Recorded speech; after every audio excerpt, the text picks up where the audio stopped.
ভক্তবৃন্দ শ্রী চরণে প্রণাম। গুরুদেব এবং সর্বোপরি ছিল প্রভুপাদের চরণে প্রণাম নিবেদন করি, কৃপা আশীর্বাদ প্রার্থনা করি। তো আজকের আমাদের ভাগবতম প্রথম স্কন্ধের পঞ্চম অধ্যায় আলোচনা। তো আমরা 34 নম্বর শ্লোকটা পড়ব। তো নারদ মুনি তিনি এখানে নিজের জীবনী দৃষ্টান্ত দিয়ে মাঝে মাঝে তিনি সিদ্ধান্ত বলছেন ব্যাসদেবকে। তো আমরা দেখব 34 নম্বর শ্লোকটা, আপনারা দেখুন। एवं निनं क्रियायोगा सर्वेषां श्रुतिहेतवा तेव आत्मनविनाशाय कल्पन्ते कल्पिता परे। অনুবাদ।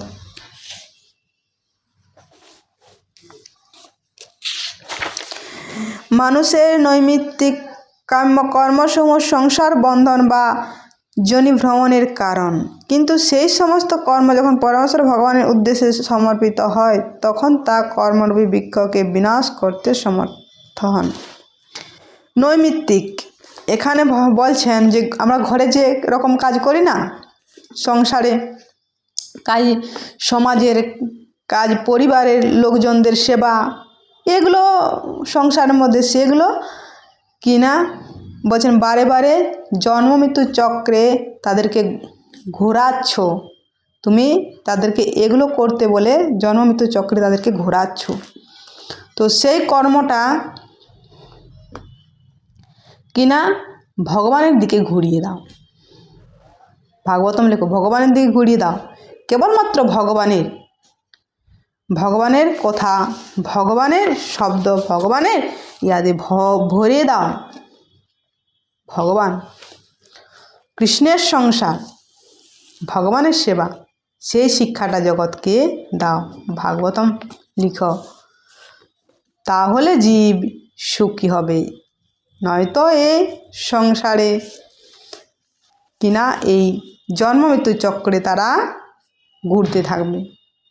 তুমি তাদেরকে আরও ভোগ বাড়াচ্ছ, ভোগে পবিত্র করেছ। তাই সেই কর্মকে ভগবানের দিকে ঘুরিয়ে দাও, তাহলে জীব সুখ পাবে।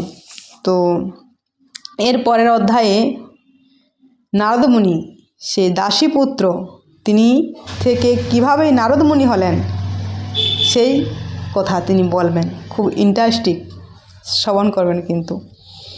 তো আমরা শ্রবণ করব। তো আজ এই পর্যন্তই, বাকিটা আমরা পরে আলোচনা করব। পরের দিন একটু লিঙ্ক করে নেব, তারপর দিন ক্লাস, তারপর দিন পড়তে সময় হয়তো হয়ে উঠবে না। তো আজ এই পর্যন্ত। হরে কৃষ্ণ।